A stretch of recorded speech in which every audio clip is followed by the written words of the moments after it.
ഓം ശ്രീ ഗുരുഭ്യോ നമ. SMECT KP astro സെൻറ്ററിലേക്ക് ഏവരെയും സ്വാഗതം ചെയ്യുന്നു. നിങ്ങൾക്കും നിങ്ങളുടെ കുടുംബാംഗങ്ങൾക്കും സർവ്വ ഐശ്വര്യങ്ങളും ഉണ്ടാവട്ടെ എന്ന് പ്രാർത്ഥിക്കുന്നു. ഇന്നത്തെ നമ്മുടെ വിഷയം ഏപ്രിൽ മാസത്തിൻ്റെ സമ്പൂർണ്ണ ഫലമാണ്. ദീർഘകാല ലക്ഷ്യങ്ങൾ പലതും സാധിച്ചു കിട്ടും. യാത്രകൾ പലതും ഗുണകരമായി തീരും. കച്ചവടം, കരിയർ, ജോലി, ബിസിനസ്, ദാമ്പത്യം, സമൂഹ ബന്ധം എന്നിവ എല്ലാ കാര്യങ്ങളെക്കുറിച്ചും വിശദമായി പറയാം. അതിനു മുമ്പ് ഈ ചാനൽ ആദ്യമായി കാണുന്നവരാണെങ്കിൽ ചാനൽ ഒന്ന് സബ്സ്ക്രൈബ് ചെയ്യുക.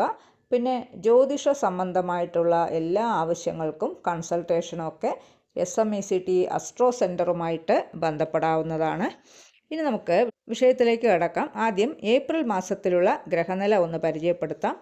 മേടൻ രാശിയിൽ ശുക്രനും, മിഥുനത്തിൽ വ്യാഴവും, ചിങ്ങത്തിൽ കേതുവും, കന്നി രാശിയിൽ ചന്ദ്രനും, കുംഭത്തിൽ സർപ്പി, ബുധൻ, കുജൻ എന്നീ ഗ്രഹങ്ങളും, മീനത്തിൽ രവിയും ശനിയുമാണ് ഗ്രഹനില. തൊട്ടടുത്ത ദിവസത്തിൽ തന്നെ കുജൻ മീനത്തിലേക്ക് സംക്രമിക്കും. മാസമധ്യത്തോടുകൂടി രവി മേടത്തിലേക്കും സംക്രമിക്കും. പിന്നെ ചന്ദ്രനാണെങ്കിൽ 2.25 ദിവസത്തിൽ തൊട്ടടുത്തുള്ള ഓരോ രാശികളിലേക്കായി സംക്രമിച്ചുകൊണ്ടിരിക്കും. ഈ ഗ്രഹനിലയുടെയൊക്കെ അടിസ്ഥാനത്തിൽ 12 രാശികളിലുള്ള അശ്വതി മുതൽ രേവതി വരെയുള്ള 27 നക്ഷത്രക്കാർക്ക് ഉള്ള സമ്പൂർണ്ണ ഫലമാണ്. ആദ്യം മേടക്കൂറിൽ വരുന്ന അശ്വതി, ഭരണി, കാർത്തികയുടെ 1-ാം പാദം. ഈ 3 നക്ഷത്രക്കാർക്ക് പൊതുവെ അനുകൂല സമയമാണ്. ഏതൊരു കാര്യത്തിലും ഗുണമുള്ള മാറ്റങ്ങളൊക്കെ തന്നെ ഉണ്ടാകും. കുട്ടികൾക്കാണെങ്കിൽ പഠനത്തിൽ നേട്ടങ്ങൾ ഉണ്ടാകുന്നതാണ്. മനസ്സിന് ഉന്മേഷവും ഉണർവും ഒക്കെ ഉണ്ടാകും. ഉദ്യോഗ സംബന്ധമായ യാത്രകൾ വേണ്ടതായിട്ടൊക്കെ വരും. യാത്രകൾക്ക് വേണ്ടിയുള്ള ചിലവുകളും കാണുന്നുണ്ട്. ആത്മീയതയിൽ താല്പര്യം ജനിക്കും. പരിശ്രമങ്ങളിലൊക്കെ വിജയിക്കും. വിദേശത്ത് തൊഴിൽ ആഗ്രഹിക്കുന്നവർക്ക് ആഗ്രഹം സഫലമാകും. ജോലിയിൽ അധ്വാന കൂടുതലൊക്കെ ഉണ്ടാകും. ബിസിനസ് രംഗത്ത് നേട്ടങ്ങളുണ്ട്. വിവാഹാലോചനയുമായി മുന്നോട്ടൊക്കെ പോകുന്നവർക്ക് നല്ല വിവാഹ ബന്ധം വന്നു ചേരും. കക്ഷി രാഷ്ട്രീയങ്ങളിൽ പ്രവർത്തിക്കുന്നവർക്കാണെങ്കിൽ സമൂഹത്തിൽ അംഗീകാരം ലഭിക്കും. സന്താന ഗുണം ഉണ്ടാകും. പിന്നെ സഹോദര ബന്ധത്തിൽ വിള്ളൽ വരാതിരിക്കാൻ ശ്രദ്ധിക്കണം. മംഗളകർമ്മങ്ങളിൽ പങ്കെടുക്കുവാനും ഇഷ്ടകാര്യസിദ്ധി ഉണ്ടാകാനുമുള്ള യോഗമൊക്കെ ഉണ്ട്. അടുത്തത് ഇടവം രാശിയിലുള്ള കാർത്തിക 2, 3, 4 പാദം, രോഹിണി, മകീരത്തിൻ്റെ 1, 2 പാദം. ഈ 3 നക്ഷത്രക്കാർക്ക് ജീവിതത്തിൽ അപ്രതീക്ഷിതമായ ചില നേട്ടങ്ങൾക്കൊക്കെ സാധ്യത കാണുന്നുണ്ട്.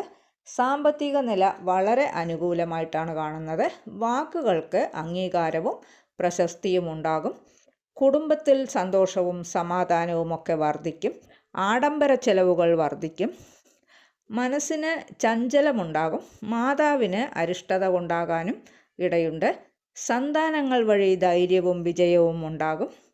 ഉദ്യോഗത്തിൽ സ്ഥലം മാറ്റത്തിനുള്ള യോഗം കാണുന്നുണ്ട്. പുതിയതായി ജോലിക്ക് ശ്രമിക്കുന്നവർക്ക് ജോലി ലഭിക്കും. പരിശ്രമങ്ങളിലൊക്കെ വിജയിക്കും. ആരോഗ്യനില തൃപ്തികരമല്ല. ആശുപത്രിവാസത്തിനുള്ള യോഗവും കൂടി കാണുന്നുണ്ട്. ആരോഗ്യകാര്യത്തിൽ പ്രത്യേകം ശ്രദ്ധിക്കണം. മിഥുനക്കൂറിൽ വരുന്ന മകീരം 3, 4 പാദം, തിരുവാതിര, പുണർദത്തിൻ്റെ 1, 2, 3 പാദം. ഈ 3 നക്ഷത്രക്കാർക്ക് പൊതുവെ ഗുണമുള്ള സമയമായിട്ടാണ് കാണുന്നത്. സാമ്പത്തികപരമായ നേട്ടങ്ങൾ പലതും ഉണ്ടാകുന്നതാണ്. യാത്രകൾ കൊണ്ട് പ്രയോജനമൊക്കെ ഉണ്ടാകും. ദീർഘകാല ലക്ഷ്യങ്ങൾ പലതും സാധിക്കും. കുട്ടികൾക്ക് പഠനപരമായ നേട്ടങ്ങൾ ഉണ്ടാകുന്നതാണ്. മനസ്സിൽ ആഗ്രഹിക്കുന്ന പല കാര്യങ്ങളും സഫലമാകും. ദൈവാനുഗ്രഹമുള്ളൊരു സമയം കൂടിയാണ്. പിന്നെ സാമ്പത്തികമായിട്ടുള്ള പല നേട്ടങ്ങളും കാണുന്നുണ്ട്. സഹോദര ബന്ധമൊക്കെ ഊഷ്മളമായി കാണുന്നു. അയൽക്കാരുമായി ശത്രുത ഉണ്ടാകാതിരിക്കാൻ പ്രത്യേകം ശ്രദ്ധിക്കണം. പരിശ്രമങ്ങളിൽ തടസ്സങ്ങൾ ഉണ്ടാകാനും സാധ്യതയുണ്ട്. അച്ഛനമ്മമാരുടെ ആരോഗ്യകാര്യത്തിൽ ശ്രദ്ധ വേണ്ടതായിട്ടാണ് കാണുന്നത്. പൂർവിക സ്വത്ത് അനുഭവിക്കുവാനുള്ള യോഗമൊക്കെ വന്നു ചേരും. സന്താന ഗുണം ഏറി നിൽക്കുന്നു. സന്താനങ്ങളുടെ വിവാഹ കാര്യത്തിൽ ശുഭമായ തീരുമാനങ്ങളൊക്കെ തന്നെ ഉണ്ടാകും. സാമൂഹ്യ പ്രവർത്തകർക്കും രാഷ്ട്രീയ മേഖലയിൽ പ്രവർത്തിക്കുന്നവർക്കും വിജയസാധ്യത ഏറി നിൽക്കുന്നു. ദൈവാധീനത്താൽ ആഗ്രഹങ്ങളൊക്കെ നടന്നു കിട്ടും. അടുത്തത് കർക്കിടകക്കൂറിൽ വരുന്ന പുണർദം 4-ാം പാദം, പൂയം, ആയില്യം എന്നീ 3 നക്ഷത്രക്കാർക്ക് മാനസിക സംഘർഷങ്ങൾ നേരിടേണ്ടതായിട്ട് വരും. ചിന്തയും പ്രവൃത്തിയും വേറിട്ട് കാണുന്നു. അനുകൂലമല്ലാത്ത സാഹചര്യങ്ങൾ ചിലതൊക്കെ ഉണ്ടാകാനുള്ള ഇടയുണ്ട്.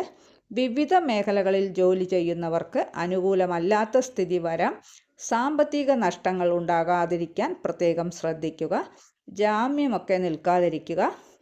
ഡോക്യുമെൻ്റ് രജിസ്ട്രേഷൻ എന്നീ കാര്യങ്ങളിലൊക്കെ ചെയ്യുന്നവർക്ക് വളരെ സൂക്ഷിച്ച് കൈകാര്യം ചെയ്യേണ്ടതാണ്.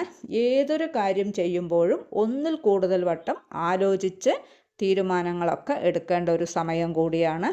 വീട്, വാഹനം എന്നിങ്ങനെയുള്ള യോഗമൊക്കെ കാണുന്നുണ്ട്. മാതാപിതാക്കളുടെ ആരോഗ്യകാര്യത്തിൽ ശ്രദ്ധിക്കണം. വീഴ്ച, മുറിവ് എന്നിവ ഉണ്ടാകാതിരിക്കാൻ പ്രത്യേകം ശ്രദ്ധിക്കുക.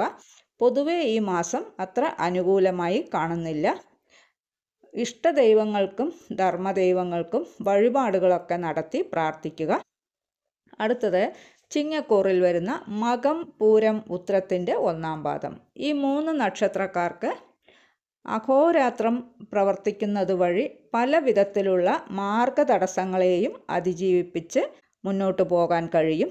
മേലധികാരികളിൽ നിന്ന് അനുമോദനങ്ങളൊക്കെ വന്നു ചേരും. ഉദ്യോഗത്തിൽ സ്ഥിരത, നിയമന അനുമതിയൊക്കെ ലഭിക്കുവാനുള്ള യോഗമൊക്കെ കാണുന്നുണ്ട്. വിവിധ ആവശ്യങ്ങൾക്കായി ഉദ്യോഗത്തിൽ നിന്ന് അവധി എടുക്കേണ്ടതായിട്ടൊക്കെ വരും. ജീവിത പങ്കാളിക്ക് ഉയർന്ന പദവിയിലുള്ള ഉദ്യോഗത്തിന് അവസരം ലഭിക്കും. ഗൃഹനിർമ്മാണമൊക്കെ പൂർത്തീകരിച്ച് ഗൃഹപ്രവേശം നടത്തുവാനും സാധിക്കും. വിദ്യാർത്ഥികൾക്ക് തൊഴിലധിഷ്ഠിതമായ പാഠ്യപദ്ധതിക്കും ചേരാനുള്ള അവസരങ്ങളൊക്കെ വേണ്ട വിധത്തിൽ വിനിയോഗിക്കുന്നത് നന്നായിരിക്കും. പരീക്ഷണ നിരീക്ഷണങ്ങളിലൊക്കെ വിജയം കൈവരിക്കുവാനുള്ള യോഗങ്ങളൊക്കെ ഉണ്ട്. അച്ഛനമ്മമാരുടെ ആരോഗ്യനില അത്ര തൃപ്തികരമല്ല. അവരുടെ ആരോഗ്യകാര്യത്തിൽ ശ്രദ്ധിക്കേണ്ടതുണ്ട്. സന്താനങ്ങളെ കൊണ്ട് എല്ലാവിധത്തിലുള്ള ഗുണാനുഭവങ്ങളും അനുഭവിക്കാൻ കഴിയും. ആരോഗ്യകാര്യത്തിൽ ശ്രദ്ധിക്കണം. ഒളിഞ്ഞും തെളിഞ്ഞുമുള്ള ശത്രുക്കളുടെ എണ്ണം വർദ്ധിക്കും. സൂക്ഷിക്കുന്നത് നന്നായിരിക്കും. അടുത്തത് കന്നിരാശിയിലുള്ള ഉത്രം 2, 3, 4 പാദം, അത്തം, ചിത്തിരയുടെ 1, 2 പാദം. ഈ 3 നക്ഷത്രക്കാർക്ക് വിദഗ്ധ നിർദ്ദേശങ്ങൾ തേടി പുതിയ കർമ്മമണ്ഡലങ്ങൾക്ക് രൂപകൽപ്പന ചെയ്യും. സാഹസികമായിട്ടുള്ള പ്രവർത്തികൾ ഒഴിവാക്കുക. ആഗ്രഹിച്ച വിധത്തിലുള്ള വിദേശയാത്രയ്ക്കൊക്കെ അവസരങ്ങൾ വന്നു ചേരും. ഉദ്യോഗത്തിൽ സ്ഥാനക്കയറ്റം ലഭിക്കും. വിദ്യാർത്ഥികൾക്ക് സമയം അനുകൂലം തന്നെയാണ്. പിന്നെ തൊഴിൽ മേഖലകളുമായി ബന്ധപ്പെട്ട യാത്രകളും ചർച്ചകളും ഒക്കെ ഫലപ്രദമായി തീരും. ജന്മസിദ്ധമായ കഴിവുകൾക്ക് അംഗീകാരം ലഭിക്കുവാനുമുള്ള യോഗമുണ്ട്. സഹോദരങ്ങളും അയൽക്കാരുമായി അഭിപ്രായ വ്യത്യാസം ഉണ്ടാകാതിരിക്കാൻ പ്രത്യേകം ശ്രദ്ധിക്കണം. ഒളിഞ്ഞും തെളിഞ്ഞുമുള്ള ശത്രുക്കൾ ഉണ്ടാകും, ശ്രദ്ധിക്കുക. പിതാവിൻ്റെ ആരോഗ്യകാര്യത്തിൽ ശ്രദ്ധിക്കണം. അടുത്തത് തുലാക്കൂറിൽ വരുന്ന ചിത്തിര 3, 4 പാദം, ചോതി, വിശാഖത്തിൻ്റെ 1, 2, 3 പാദം. ഈ നക്ഷത്രക്കാർക്ക് തൊഴിൽ മേഖലകളുമായി ബന്ധപ്പെട്ട ചർച്ചകൾ ഫലപ്രദമായി തീരും. ജന്മസിദ്ധമായ കഴിവുകൾക്ക് അംഗീകാരവും പ്രോത്സാഹനവുമൊക്കെ ലഭിക്കും. ആരോഗ്യകാര്യത്തിൽ കൂടുതൽ ശ്രദ്ധ വേണ്ടതാണ്. പഠിച്ച വിഷയത്തോടനുബന്ധമായ ഉദ്യോഗത്തിനൊക്കെ നിയമാനുമതിയൊക്കെ ലഭിക്കും. ആത്മീയ പ്രഭാഷണങ്ങൾ മനസ്സമാധാനത്തിനൊക്കെ വഴിയൊരുക്കും. വിദഗ്ധ നിർദ്ദേശങ്ങൾ സ്വീകരിച്ച് ദീർഘകാല പദ്ധതികൾക്ക് രൂപകൽപ്പന ചെയ്യും. ഗൃഹപ്രവേശന കർമ്മം മംഗളകരമാക്കി തീർക്കാനൊക്കെ സാധിക്കും. കടം കൊടുത്ത സംഖ്യ തിരികെ ലഭിക്കുവാനുള്ള യോഗമൊക്കെ കാണുന്നുണ്ട്. മാതാവിൻ്റെ ആരോഗ്യനില തൃപ്തികരമല്ല. മാതൃകുടുംബത്തിലുള്ളവർക്ക് ശത്രുത ഉണ്ടാകാനും യോഗം കാണുന്നുണ്ട്. വിവാഹാലോചനയുമായി മുന്നോട്ട് പോകുന്നവർക്ക് ചില തടസ്സങ്ങൾ ഉണ്ടാകാനുള്ള യോഗം കാണുന്നു. അടുത്തത് വൃശ്ചികക്കൂറിൽ വരുന്ന വിശാഖം 4-ാം പാദം, അനിഴം, തൃക്കേട്ട എന്നീ നക്ഷത്രക്കാർക്ക് മനസ്സിന് ഉന്മേഷവും ഉണർവുമൊക്കെ വർദ്ധിക്കും. സംയോജിത ബുദ്ധിയും വിദഗ്ധ നിർദ്ദേശവും സ്വീകരിച്ച് ദീർഘകാല പദ്ധതികൾക്ക് തുടക്കം കുറിക്കും. ഭൂമി സംബന്ധമായ നേട്ടങ്ങളൊക്കെ ഉണ്ടാകും. പുതിയ വീടൊക്കെ കെട്ടുവാനും വീട് കെട്ടിക്കഴിഞ്ഞവർക്ക് ഗൃഹപ്രവേശന കർമ്മമൊക്കെ മംഗളകരമാക്കി തീർക്കാനും ഒക്കെ കഴിയും. മനസ്സിൽ ഉദ്ദേശിക്കുന്ന കാര്യങ്ങൾ മക്കളിലൂടെ സാധിക്കുന്നത് വഴി മനസ്സിന് വല്ലാത്ത ഒരു ആശ്വാസവും സന്തോഷവും ഒക്കെ അനുഭവിക്കാൻ കഴിയും. നിലവിലുള്ള ജോലി ഉപേക്ഷിക്കുവാനുള്ള തീരുമാനത്തിൽ നിന്ന് പിന്മാറുന്നതാണ് ഭാവിയിലേക്ക് നല്ലത്. പ്രതികൂല സാഹചര്യങ്ങളെ സമചിത്തതയോടെ നേരിടുന്നത് വഴി എല്ലാവിധത്തിലുള്ള മാർഗതടസ്സങ്ങളെയും അതിജീവിപ്പിക്കുവാനൊക്കെ കഴിയുന്നൊരു സമയം കൂടിയാണ്. മാതൃകാപരമായ പ്രവർത്തനങ്ങൾക്ക് അനുമോദനങ്ങളൊക്കെ വന്നു ചേരും. കാർഷിക രംഗത്ത് പ്രവർത്തിക്കുന്നവർക്ക് പുതിയ കൃഷി രീതികൾക്ക് തുടക്കം കുറിക്കുവാനും കഴിയും. അടുത്തത് ധനുക്കൂറിൽ വരുന്ന മൂലം, പൂരാടം, ഉത്രാടം, ഒന്നാം പാദം. ഈ 3 നക്ഷത്രക്കാർക്ക് ശാസ്ത്ര പരീക്ഷണ നിരീക്ഷണങ്ങളിലൊക്കെ വിജയം കൈവരിക്കും. സേവനപരമായ കാര്യങ്ങളിലുള്ള സാമർഥ്യത്താൽ സർവകാര്യ വിജയം നേടാൻ കഴിയും. വിശേഷപ്പെട്ട ദേവാലയ ദർശനത്തിനും നേർന്നുകുടപ്പുള്ള വഴിപാടുകളും തീർക്കുവാനൊക്കെ അവസരങ്ങൾ വന്നു ചേരും. വിദ്യാർത്ഥികൾക്കും ഗവേഷകർക്കും അനുകൂലമായ സാഹചര്യങ്ങൾ വന്നു ചേരും. കടം കൊടുത്ത സംഖ്യ ഗഡുക്കളായി തിരികെ ലഭിക്കാനുള്ള യോഗം കാണുന്നുണ്ട്. പഠിച്ച വിഷയത്തോട് ബന്ധപ്പെട്ട ഉദ്യോഗത്തിന് അനുമതിയൊക്കെ ലഭിക്കും. ജീവിതശൈലി രോഗങ്ങൾ പിടിപെടുന്നത് കൊണ്ട് വിശ്രമം വേണ്ടതായിട്ടൊക്കെ വരും. തൊഴിൽ മേഖലയിൽ ജോലിഭാരം വർദ്ധിക്കും. വാക്കും പ്രവൃത്തിയും ഫലപ്രദമായി തീരുവാനുള്ള യോഗമുണ്ട്. ധർമ്മദൈവങ്ങളുടെയും പൂർവികരുടെയും അനുഗ്രഹമുള്ള ഒരു മാസം കൂടിയാണ്. അടുത്തത് മകരക്കൂറിൽ വരുന്ന ഉത്രാടം 2, 3, 4 പാദം, തിരുവോണം, അവിട്ടത്തിൻ്റെ 1, 2 പാദം. ഈ 3 നക്ഷത്രക്കാർക്ക് സത്യസന്ധവും നീതിയുക്തവുമായ സമീപനം ആശ്വാസത്തിന് വഴിയൊരുക്കും. വാക്കും പ്രവൃത്തിയും ഫലപ്രദമായി തീരും. വിദ്യാർത്ഥികൾക്ക് അനുകൂലമായ സമയമാണ്. കുടുംബത്തിൽ സമാധാനമായ അന്തരീക്ഷവും സംജാതമാകും. ഗവേഷകർക്ക് സമയം അനുകൂലം തന്നെയാണ്. ഉദ്യോഗപരമായി മുടങ്ങിക്കിടന്നിരുന്ന ജോലികളൊക്കെ തീർക്കുന്നത് വഴി മേലധികാരികളിൽ നിന്ന് അനുമോദനമൊക്കെ വന്നു ചേരും. ജീവിതശൈലി രോഗങ്ങൾ പിടിപെടാതിരിക്കാൻ പ്രത്യേകം ശ്രദ്ധിക്കണം. വിശ്രമം വേണ്ടതായിട്ട് വരും. എല്ലാ കാര്യവും ധൈര്യത്തോടുകൂടി ചെയ്തു തീർക്കും. സഹോദര ബന്ധം ഊഷ്മളമാകും.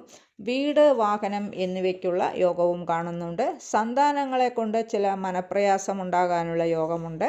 അവരുടെ ആരോഗ്യകാര്യത്തിലും ശ്രദ്ധ ആവശ്യമാണ്. പിതൃസ്വത്ത് കിട്ടാനുള്ളവർക്ക് അതൊക്കെ വന്നു ചേരും. അടുത്തത് കുംഭം രാശിയിലുള്ള അവിട്ടം 3, 4 പാദം, ചതയം, പൂരോരുട്ടാതിയുടെ 1, 2, 3 പാദം. ഈ നക്ഷത്രത്തിൽ ജനിച്ചിട്ടുള്ളവർക്ക് കുടുംബത്തിൽ സമാധാനവും സന്തോഷകരവുമായ അന്തരീക്ഷമൊക്കെ സംജാതമാകും. വിദ്യാർത്ഥികൾക്കും ഗവേഷകർക്കും ശാസ്ത്രജ്ഞന്മാർക്കും വളരെ അനുകൂലമായൊരു സമയമാണ്. മുടങ്ങിക്കിടന്നിരുന്ന പല ജോലികളും തീർക്കുന്നത് വഴി മേലധികാരികളുടെ പ്രശംസ പിടിച്ചുപറ്റും. ശുഭാപ്തി വിശ്വാസത്തോടുകൂടി ചെയ്യുന്ന എല്ലാ പ്രവൃത്തികളിൽ നിന്നും സാമ്പത്തിക നേട്ടം കൈവരിക്കാനാകും. ശാസ്ത്രീയ വശങ്ങളും പ്രായോഗിക വശവും ചിന്തിച്ച് പ്രവർത്തിക്കുന്ന എല്ലാ കാര്യത്തിലും വിജയം കൈവരിക്കാനാകും. ഉദ്യോഗത്തിൽ സ്ഥാനക്കയറ്റവും ശമ്പള വർധനവും പേരും പ്രശസ്തിയും അംഗീകാരവും ഒക്കെ ലഭിക്കും. കുടുംബത്തിൽ സമാധാനവും സന്തോഷകരവുമായ അന്തരീക്ഷമൊക്കെ നിലനിൽക്കും. വാക്പ്രയോഗം സൂക്ഷിക്കണം. സഹോദരങ്ങളുമായി അകൽച്ച ഉണ്ടാകാനും സാധ്യതയുണ്ട്. അമ്മയുടെ ആരോഗ്യനില തൃപ്തികരമല്ല, ശ്രദ്ധിക്കുക. സന്താനങ്ങളെ കൊണ്ട് ഏറെ ഗുണങ്ങളൊക്കെ ഉണ്ടാകും. അതുവഴി മനസ്സിന് സന്തോഷവും സംതൃപ്തിയൊക്കെ ഉണ്ടാകും. അടുത്തത് മീനം രാശിയിലുള്ള പൂരോരുട്ടാതി 4 പാദം, ഉത്രട്ടാതി, രേവതി എന്നീ 3 നക്ഷത്രക്കാർക്ക് കുടുംബത്തിൽ സമാധാനപരമായ അന്തരീക്ഷമൊക്കെ ഉണ്ടാകും. വാക്കും പ്രവൃത്തിയും ഫലപ്രദമായി തീരും. സത്യസന്ധവും നീതിയുക്തവുമായ സമീപനം ആശ്വാസത്തിനൊക്കെ വഴിയൊരുക്കും. മുടങ്ങിക്കിടന്നിരുന്ന ജോലികൾ ഏറ്റെടുത്ത് തീർക്കുന്നത് വഴി മേലുദ്യോഗസ്ഥൻ്റെ അംഗീകാരവും പ്രശംസയൊക്കെ ലഭിക്കും. ഉദ്യോഗത്തിൽ സ്ഥാനക്കയറ്റവും ശമ്പള വർധനവും ഒക്കെ ഉണ്ടാകും. ഏതൊരു പ്രവൃത്തിയും സത്യസന്ധമായി ചെയ്തു തീർക്കുവാൻ എല്ലാ കാര്യങ്ങളിലും ഒന്നിൽ കൂടുതൽ വട്ടം ആലോചിച്ച് തീരുമാനങ്ങൾ എടുക്കും. ആരെയും അത്ര പെട്ടെന്ന് വിശ്വസിക്കുകയില്ല. പല പ്രവൃത്തികളിലും വളരെ ധൈര്യത്തോടുകൂടി ഏറ്റെടുക്കുകയും നേതൃത്വം വഹിക്കുകയും ഒക്കെ ചെയ്യും. പുതിയ കരാർ ജോലികളിൽ ഒപ്പുവയ്ക്കും. വ്യാപാര വിതരണ മേഖലയിൽ പുതിയ ആശയങ്ങളൊക്കെ സ്വീകരിക്കും. വിശ്വസ്ത സേവനത്തിന് പ്രശസ്തി പത്രം ലഭിക്കും. വ്യക്തമായ ദിശാബോധത്തോടുകൂടി പ്രവർത്തിക്കുന്ന പല കാര്യങ്ങൾക്കും അനുകൂലമായ സാഹചര്യങ്ങൾ വന്നു ചേരും. കടം കൊടുത്ത സംഖ്യ തിരികെ ലഭിക്കുന്നത് വഴി കുടുംബത്തിൽ സമാധാനപരമായ അന്തരീക്ഷത്തിന് വഴിയൊരുക്കും. ഈ പറഞ്ഞ എല്ലാ കാര്യങ്ങളും ഓരോ രാശിയിലും ഉൾപ്പെടുന്ന നക്ഷത്രക്കാരുടെ പൊതുവായ ഫലങ്ങളാണ്. പിന്നെ ജ്യോതിഷം പഠിക്കാനൊക്കെ ആഗ്രഹിക്കുന്നവർ SMECT KP അസ്ട്രോ സെൻറ്ററുമായിട്ട് ബന്ധപ്പെടാവുന്നതാണ്. ഇവയെല്ലാം ഈ രാശി ലഗ്നക്കാരുടെ ഈ മാസത്തെ ഗ്രഹനിലയുടെ അടിസ്ഥാനത്തിലുള്ള പൊതുവായ ഫലങ്ങൾ മാത്രമാണ്. അവരവരുടെ ജനനകാല ഗ്രഹനിലയ്ക്കനുസരിച്ച് തത്സമയം നടക്കുന്ന ദശ അപഹാരങ്ങൾക്കനുസരിച്ച് ഫലങ്ങളിൽ ചില മാറ്റങ്ങളൊക്കെ ഉണ്ടാകുമെന്നുകൂടി പ്രത്യേകം ഓർമ്മിപ്പിക്കുകയാണ്. ഈ ചാനൽ ഇതുവരെ സബ്സ്ക്രൈബ് ചെയ്യാത്തവരാണെങ്കിൽ ചാനലൊന്ന് സബ്സ്ക്രൈബ് ചെയ്യുക. പിന്നെ വീഡിയോ ഇഷ്ടപ്പെട്ടുവെങ്കിൽ ലൈക്ക് ചെയ്യുക. നിങ്ങളുടെ വേണ്ടപ്പെട്ടവർക്കും സുഹൃത്തുക്കൾക്കുമൊക്കെ ഷെയർ ചെയ്ത് കൊടുക്കുക. നിങ്ങളുടെ അഭിപ്രായം കമൻറ്റ് ബോക്സിൽ അറിയിക്കുക. വേറൊരു വിശേഷവുമായി നമുക്ക് വീണ്ടും കാണാം. നന്ദി, നമസ്കാരം.